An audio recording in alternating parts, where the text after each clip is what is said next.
Outside, the rain poured down in sheets. Julian searched the entire manor for her. Panic rising, he finally spotted her standing in the rain, soaked and shivering. He ran to her without hesitation. "What are you doing out here?" Leah looked at him, eyes red. "I asked you not to yell at me. I asked you to talk. But when I was ready, you weren't. Every time I try, you turn away." Julian's heart sank. He hated seeing her like this. He moved closer, rain dripping from his hair. "If you could just give me a little time, I'll come round." "I promise," he said quietly. But Leah shook her head. "I've waited enough." There was a long silence. Finally, Julian stepped forward and took her hand.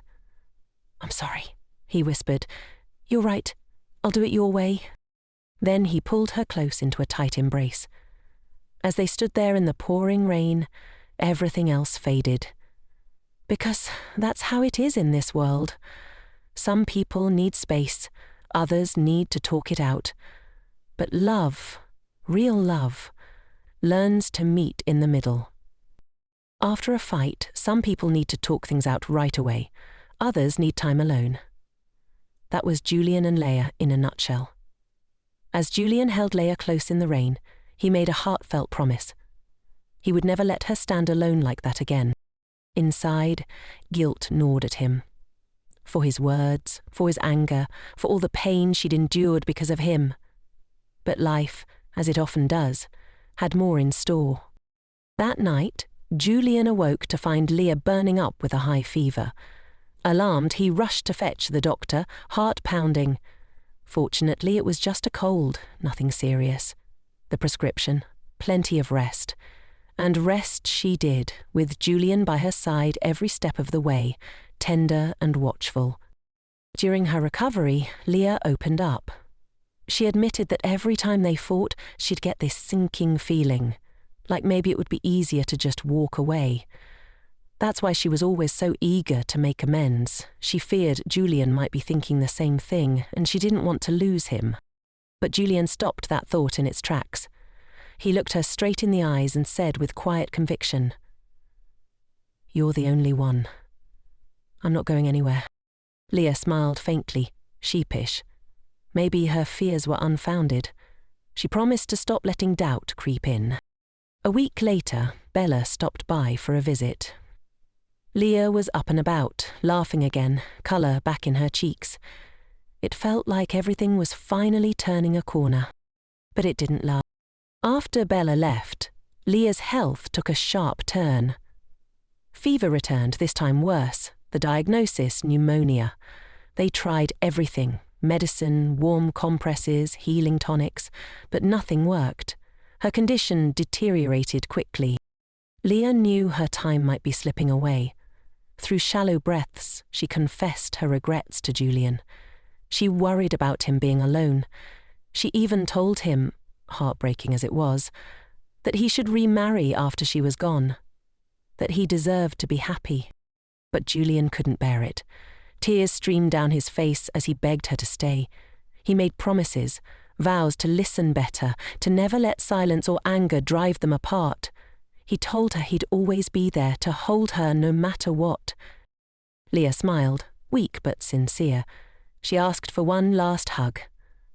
Julian pulled her close, and she whispered about the walnut tree, the one under which he'd first embraced her. "Take care of it," she said softly.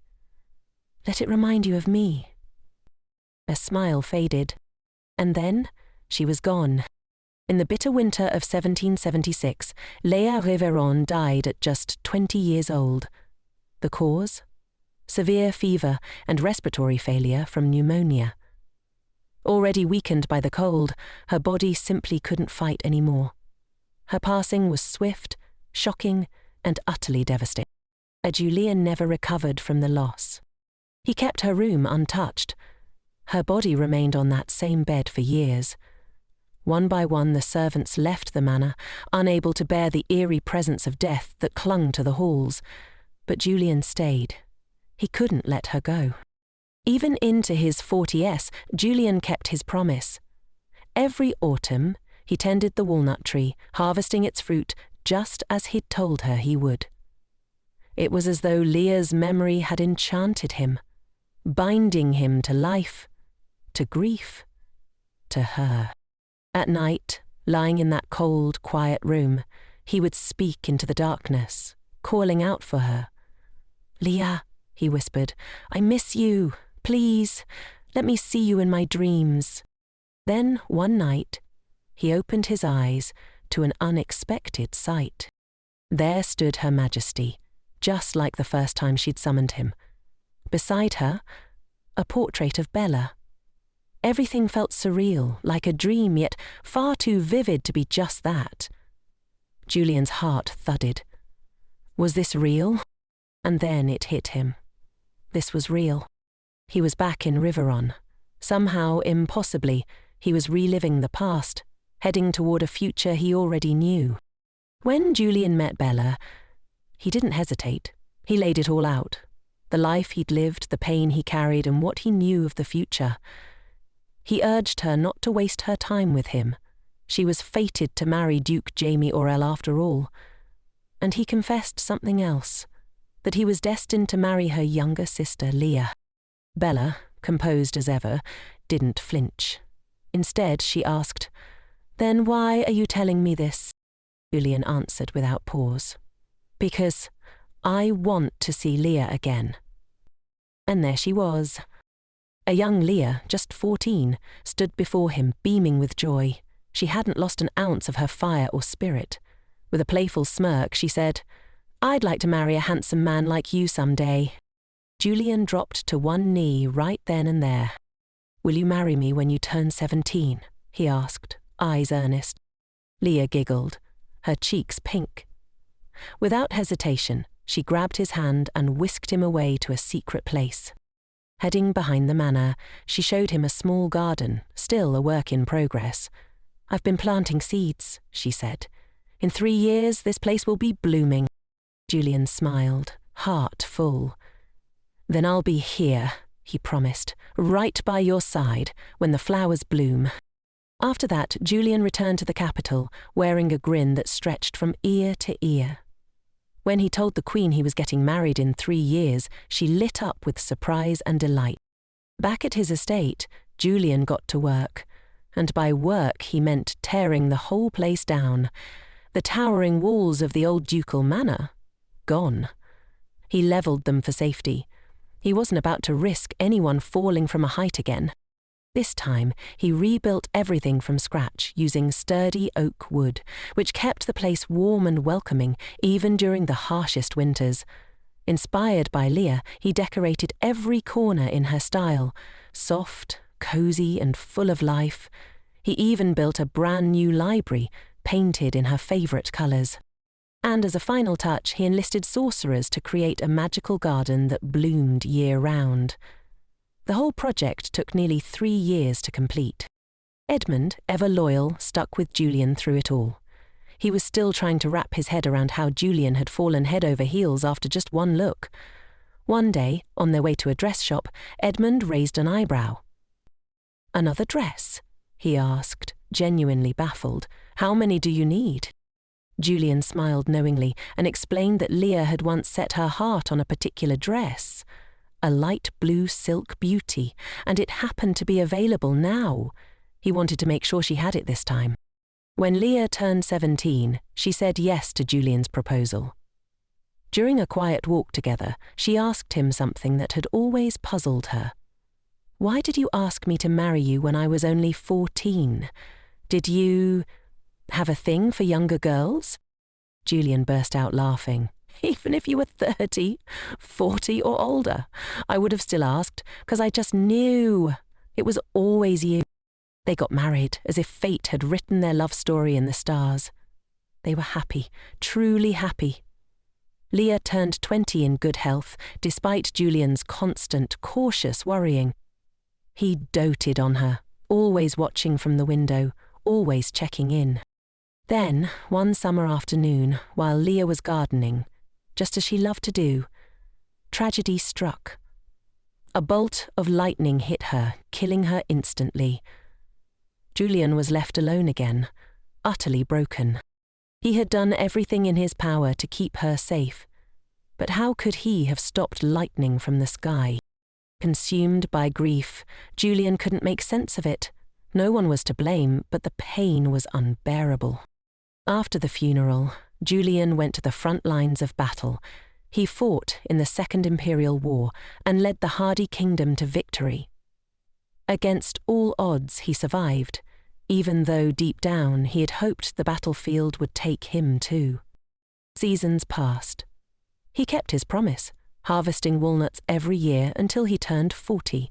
Then, once again, Her Majesty summoned him. This time, Julian asked her to wait 3 more years. He had some preparations to make.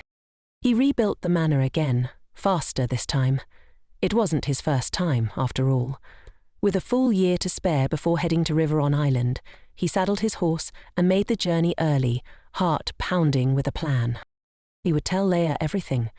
Maybe if she knew the truth, they could prevent the tragedy and live out a different future. When he reached Riveron, he found her almost immediately. She was wearing that same blue silk dress, the one he was supposed to give her. When Leia saw him, she blinked in confusion. "Who are you?" she asked. Julian's eyes welled with tears. He couldn't stop them, even as Leia approached, worried for him. She tried to comfort him, gently asking if he was okay. But that only made him cry harder. He had ridden day and night to reach her, rehearsed 1,000 speeches. But in that moment, none of it mattered. He saw the light in her eyes, her youthful glow, and knew if she married him, she would die again. So, in this third life, Julian made the hardest choice of all. He didn't marry her. A year later, when the Queen summoned him again, he declined the marriage altogether. Then came shocking news. A guard rushed in with word that Leia had gone missing. Julian was stunned but kept his resolve. Even when the Queen offered to send search parties, he refused. He couldn't see her again, not like that. Still, he couldn't help wondering how she was doing. He discreetly sent a guard to find her. Turns out, Leia was alive and well, living quietly in a distant county. She was writing romance novels, publishing them under the name of the local Viscountess. Julian was overjoyed. Finally, she was living the life she once dreamed of. But as he read one of her books, he found a line that shook him to his core. "To the man with kind black eyes." It stopped him cold. Could she have remembered their brief encounter? Had it left a mark? Then, tragedy struck again. Leia's carriage crashed into a river. She died before he ever had the chance to speak to her. And that, Julian explained, was the story behind the writing on the giant board in the secret room. The same room Leia had once peeked into. Leia, hearing all this, was stunned. She couldn't comprehend that Julian had lived through this heartbreak not once, but 242 times, and still managed to remain composed. Julian gently reminded her that what mattered now was their reunion, that they had found each other again. Suddenly, Leia froze. Julian leaned in, concerned. "Is that why you kept the room hidden from me?" she asked. "Have you told me this story before?" Julian hesitated, then revealed the real twist. Leia had written the very first part of that message. Back in the early days, that room had belonged to the royal sorcerer. Like most ancient manors, it was full of secret corners, hidden spaces and lingering magic. Even after the sorcerers were driven out, some rooms remained untouched, just in case. Julian explained that the room once had a tall ceiling with a vintage chandelier. Leia used to love spending time there. But in his 73rd life, the ceiling collapsed and killed her. After that, he redesigned the room to be safer, smaller, sturdier. But here's the catch. The room was enchanted. Everything in it stayed the same from life to life. Even her handwriting on the board remained intact. Julian became convinced that whoever had cast the original enchantment might hold the key to breaking the cycle, so he went to his butler for information on the old palace sorcerer. The name? Chae Eun. It took 312 years, but Julian finally found him. The most ironic part? Chae Eun had been hiding out in the Reinald Duchy the whole time. When Julian entered the old major's house, Chae Eun gave him a knowing look and said with a smirk, "Julian, you've outlasted even me." After pouring out the full story to Callan, Julian wasted no time getting to the point. He wanted to know how to save Leah. But Callan shut him down quickly. Some things, he said, just couldn't be changed. Julian refused to accept that. Every time he was reborn, something was different, so he wasn't convinced that fate was set in stone. He also couldn't understand why he was the only one trapped in this endless cycle. Callan explained it plainly. It wasn't because Julian had done anything wrong or heroic. Someone had simply cast a spell on him, possibly as a twisted experiment. Julian had stumbled upon a girl fated to die young, and now he was stuck mourning her, over and over. The weight of that truth gnawed at Julian. Was this his punishment? His destiny? Was there no way out? Then Callan posed a question. If you found a way to break the cycle, would you be willing to let her go? Without hesitation, Julian said yes. If it meant Leah could live a longer, happier life, he'd let her go in a heartbeat. Moved by his conviction, Callan offered a sliver of hope. If Julian and Leah married, he should bring her to Callan.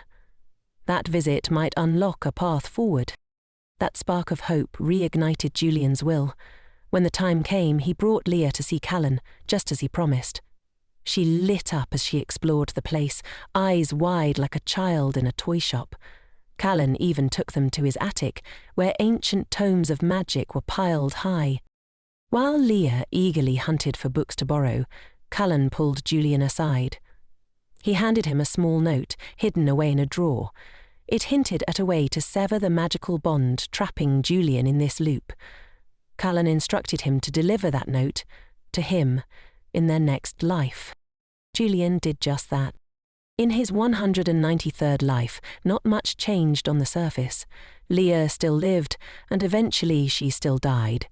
But this time Julian clung tightly to the note. After her passing, he returned to Callan and finally handed it over. But even then, Callan questioned Julian's motives. "Is this love?" he asked, "or obsession?" Julian didn't flinch. He stood firm. "It's love," he said, without doubt. "Even after hundreds of lifetimes, I still look forward to seeing her. I still fall in love every time." Callan nodded, but gently offered advice. "Stop focusing on saving her. Cherish her. Find joy in your time together, however long or short it may be." That message hit home. With renewed clarity, Julian approached the Queen, requesting early permission to travel to Riveron, 3 years ahead of schedule. But fate had other plans. Soon after, word arrived that Duke Riveron had received an official letter. The upcoming magic summer was being postponed by 6 years. Leah's long-awaited magical coming-of-age had been delayed. And now, instead of gratitude, Julian was getting the cold shoulder. Leah was furious. She blamed Julian for messing up the timeline by proposing too early. Instead of a warm welcome, Riveron greeted him with awkward silences and sharp glares. Still, Julian tried to make things right. He approached 14-year-old Leah and proposed a deal. He'd stick around as her loyal sidekick for the next 3 years. If she didn't develop feelings for him by then, he'd leave Riveron for good. With surprising honesty, he told her he had a crush on her. That being with her, in any capacity, was already a dream come true. Leah was taken aback, confused, maybe even overwhelmed. She didn't understand how he could be so confident that she wouldn't reject him. After 3 years, Julian couldn't help but laugh, confidently declaring that Leah would eventually fall for him. Fed up, Leah crossed her arms and asked if he was done with his dramatic monologue. She threatened to walk off, but as she turned away, Julian casually followed. He claimed he was just doing his job, as her escort, which only annoyed her more. More than a year had passed since Julian first arrived on Riveron Island. By now, Leah had gotten used to his daily routine of walking her to her room, Even the maids had started whispering, wondering if there was something romantic going on. Leah brushed it off. Sure, the maids teased her, saying she looked smitten, but Leah wasn't so sure. Did she like Julian that way? Some of the bolder maids suggested she try something physical, like touching him, to figure out her feelings. So, true to her daring nature, the next time she bumped into Julian, Leah didn't hold back. She straight up asked him to spend the night with her. Julian was shocked. Leah was still as fearless as ever. He fired back, asking if she had feelings for him. Leah fidgeted, admitting she didn't know. That's exactly why she suggested it, to figure things out. Without warning, Julian leaned in and gave her a quick kiss on the cheek, leaving her stunned and blushing. He reassured her that it was okay if she wasn't in love yet. He was willing to wait. From that moment on, things shifted between them. They started holding hands. Julian would kiss her cheek goodnight after walking her to her room. Small gestures, maybe, but enough to send Leah's young heart into overdrive. Time passed. Leah turned 16. One afternoon, she sat in the garden with her tea, wondering why Julian hadn't shown up like he usually did. Her maid filled her in. There were rumours of a suspicious figure roaming town. Julian had probably gone to check it out, playing protector. Leah wasn't convinced. She wasn't the type to sit around waiting, so she grabbed her maid and went out to find him herself. They wandered through the bustling town, no guards in sight. Leah, ever curious, got distracted by the mouth-watering aroma of food stalls. Unbeknownst to her, Julian had been nearby. When he spotted Leah alone in the crowd, his heart nearly stopped. He called out, just in time. A shady figure was sneaking up behind Leah, dagger in hand. Without hesitation, Julian threw himself between them and took the hit. After the chaos, Leah visited Julian as he recovered from his injuries. When she turned 17, they got married. For the first time in countless lifetimes, something changed. Leah's lifespan stretched a little longer. They even had a daughter, Alina. Life felt full. But fate had one more cruel twist. Leah and Eleanor planned a trip back to Riveron. Julian, swamped with duties, couldn't join them. He was anxious, but he let them go, planning to catch up as soon as he could. When he finally wrapped up his work, he rushed to Riveron. What he found broke him. A fiery tragedy had claimed both Leah and Elena. Julian was devastated. He blamed himself. The grief was unbearable. After that, every time he returned to life in front of Her Majesty, he immediately ended it. Again and again. But no matter how many times he died, the loop continued. Nothing broke the cycle. Eventually, he stopped resisting and returned to Riveron Island, as ordered. But this time, when he arrived and asked to meet Leah, the fourth daughter of Riveron, he was hit with a shocking truth. Leah wasn't there. The fourth daughter wasn't her.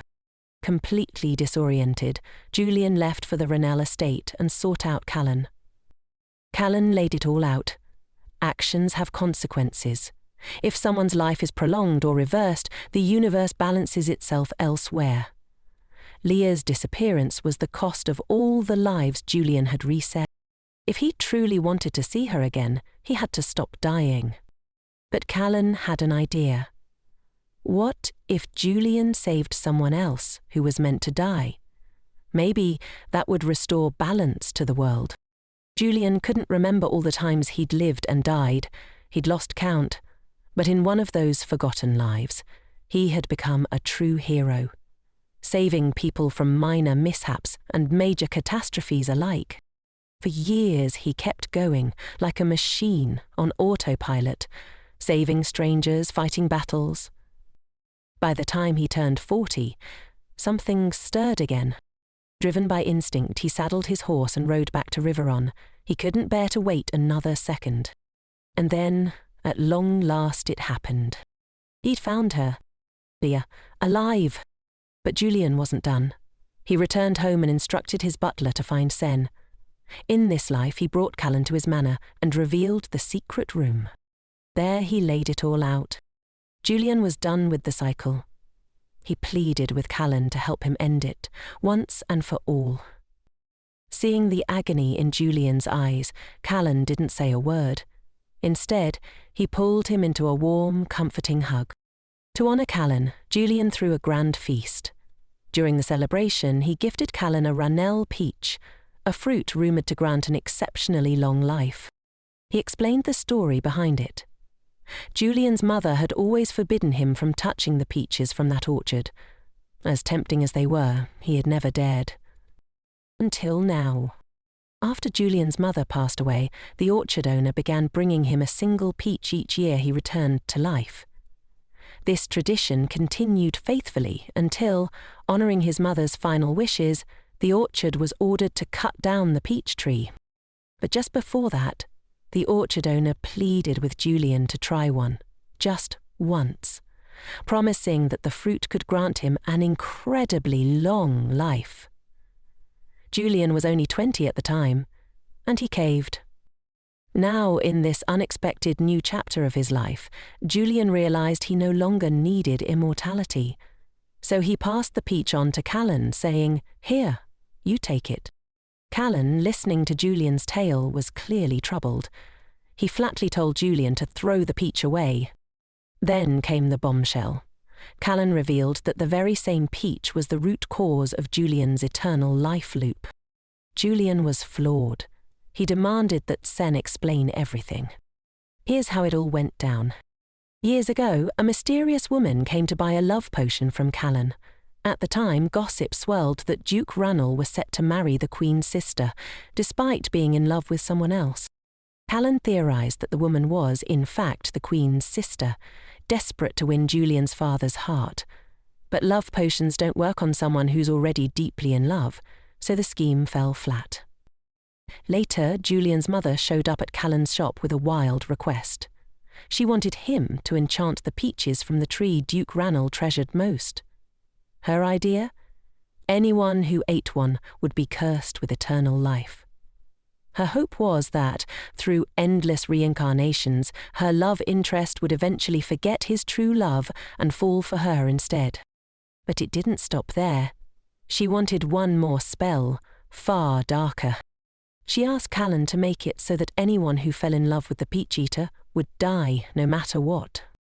Callan refused, still her later orders. Cutting down the trees and destroying the fruit after Julian's father passed hinted at dark magic having taken root. It was clear the curse had been set into motion somehow. Callan urged Julian to destroy the peach and assured him the cycle wouldn't repeat. Julian immediately ordered his butler to burn the remaining peaches and chop down the tree. From that point on, Julian had only one goal: no more peaches for himself. Instead, he gave one to Leah, hoping she'd live a long and joyful life. Julian knew the rules. If Leah ever fell in love with him after eating the peach, her fate would mirror his, and she'd bear the burden. So he ensured she tasted the fruit, but didn't fall for him right away. By the time Leah's third life rolled around, Julian couldn't stay away. He loved her too much. Now, with everything out in the open, Leah finally understood. She stood by him. She told Julian that in all her past lives, when she died, she never regretted a thing. Loving him, even if it ended in tragedy, was worth it. But this time, in this life, she was determined not to lose him again. She sighed with relief when she realised she hadn't actually eaten the peach, just tasted its juice from his hand. In her eyes, that didn't count. Julian admitted that when he saw her in that breathtaking blue dress, he made up his mind he would make Leah his wife again, no matter what. Together, Julian and Leah became a shining symbol of love and unity. Their bond was so admired, it stirred jealousy among others. Rumours began to swirl that the combined strength of the Ranel and Riveron families was growing too powerful. Some even claimed the Hardy Kingdom felt threatened by their alliance. Julian was confident the Queen wouldn't fall for such baseless gossip. Despite the occasional challenge or rough day, Julian and Leah's love endured. As long as they had each other, their happiness felt unstoppable. Leah's 37th birthday was a grand affair, They were en route to Riveron Island for the celebration and to renew their wedding vows. Leah was filled with gratitude for the years, the love, the life they'd built. But their joy was short-lived. The Montes family, swayed by the false rumors, launched a surprise attack. Chaos exploded around them. Their carriage went up in flames. Julian sprang into action, pulling Leah from the wreckage. Then, an arrow. Julian's instinct was to shield Leah. In doing so, he was struck by a volley of arrows. As he lay dying in her arms, the only thing he could see was Leah, sobbing uncontrollably.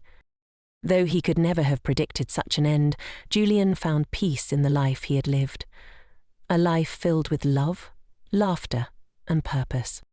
With his final breath, he whispered a wish. For Leah's happiness to continue, and for them to meet again in another life. Duke Julian Ranelagh passed away at the age of 42. He had lived and loved deeply. 2 years had passed since Leah had withdrawn from the world. In the beginning, after Julian's death, she'd made an effort to engage with others, doing her best to honour the happy life he had wished for her, but staying confined to her home had become unbearable, so she ventured out. Unfortunately, the people she met didn't offer much comfort. They kept trying to set her up with their sons or cousins, some with reputations for tempers that flared like wildfires. Leah couldn't help but wonder bitterly, why were all these men still alive, while Julian was gone? She declined every offer. Again. "I'm waiting for Julian," she would say. "He'll find his way back to me."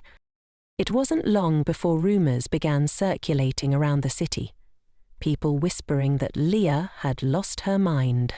After that, she stopped going out entirely. She spent most of her days in the home she and Julian had once shared, replaying their memories like sacred tapestries. She clung to one hope above all, that maybe, just maybe, she had eaten that cursed peach. She couldn't remember clearly, but she wanted to believe she had. Bella kept sending letters, checking in regularly, and reminding her that her birthday was coming up in June. Taking it as a sign, Leah finally decided to return to Riveron for the first time in years. The journey itself was quiet. Nothing remarkable happened along the way. When she arrived, she spilled everything to Bella. The whole peach saga, her uncertainty about whether she had eaten it, the ache that life felt like it had come full circle, and how, after everything, it all felt hot. Bella, ever the gentle-hearted worrywart, didn't press. Instead, she invited Leah to join the family for her birthday celebration. Everyone gathered. Parents, siblings, nieces, nephews, and a crowd of lively children who reminded Leah of Alina, the daughter Julian used to speak of from another life, a child Leah had never actually met. That night, Leah's sisters burst into her room for an impromptu sleepover. Bella reassured her that better days were coming. Deep down, Leah wasn't sure whether she'd eaten that peach, but she still held on to the hope that memory, shaped by love, could become something real. The next morning, sunlight streamed through the windows. Bella greeted her cheerfully, "Happy birthday!" Without hesitation, Leah leapt out of bed and dashed outside, leaving Bella startled by her sudden energy. She was 17 again.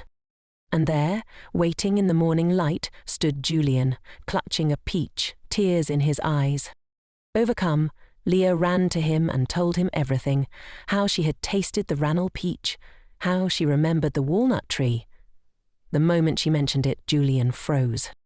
And just like that, after all they had endured, they found each other again.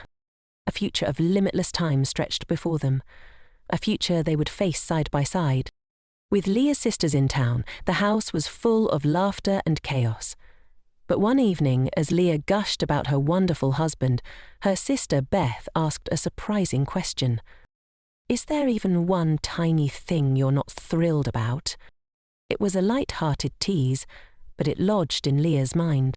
That night, wandering the halls, Leah stumbled upon Julian's secret room. a space where he had stored keepsakes from all their past lives. While Julian found comfort in it, Leah began to feel a pang of jealousy. He seemed to spend more time there than with her. Later, lying awake in bed, Julian noticed her restlessness and asked what was wrong. Leah hesitated, then asked, almost impulsively, if they could get rid of the room. "It feels like you're closer to the versions of me that I don't even remember," she admitted. Julian listened quietly, then took her hand. He explained that every one of those lives, whether she remembered them or not, was filled with her. In every life, she was his constant. From that day on, they made a tradition of visiting the room together. They would talk about the objects and the stories behind them. Many were tinged with sadness, but they also carried laughter and deep affection. Leah began to hope that, someday, when they were old and ready to say goodbye, they might draw their final breath in that very room, surrounded by all the lives they had loved through. Still, Julian noticed Leah's recent sleep troubles and grew concerned. He reached out to his friend Edmund for advice and brewed calming tea for her. But the moment Leah caught the scent, she fled. Worried, Julian even called in a doctor, only to hear there was nothing physically wrong. Eventually, Julian sat Leah down. "What's keeping you up at night?" he asked. Leah, her voice quiet, finally admitted, "I'm afraid it's all a dream, that I'll wake up and you'll be gone again." Julian pulled her into his arms, holding her close. "It's real," he whispered, "and I'm here, with you." She looked up at him, eyes searching. "Are you happy?" she asked. Julian smiled, unwavering. "Yes, absolutely. And even if we hit hard times, as long as we're together, we'll get through it." Their wedding day had always been full of surprises. One time the guests got food poisoning. Another, Leah nearly fell when her dress betrayed her. Then there was the time a mole ruined the wedding cake. The royal choir once nearly put everyone to sleep, and once a strange outbreak kept them apart all morning. But every disaster became a cherished memory. Now, Juliet wanted to give her the perfect wedding, just once, without mishaps. So he visited Callan, determined to make Leah's childhood dream come true. He handed over a sketch Leah had drawn as a little girl, a vision of her perfect wedding. He had carried that drawing through more than 100 lifetimes. And now he would finally bring it to life. Here's a story few knew. During Julian's 85th life, something strange happened. A time glitch. Instead of waking up in the Queen's palace, he found himself back with Edmund, except Edmund looked much younger. Julian realized he'd returned to his 17-year-old self, the same age he was when Leia had been just 11. Without hesitation, he rushed to find her. He peeked into her room and found her sick with a cold. Quietly, he sat beside her and gently rested a hand on her forehead. That one gesture brought a tiny smile to her lips. The next morning, he woke up back in the palace, as if nothing had happened, just a glitch in time.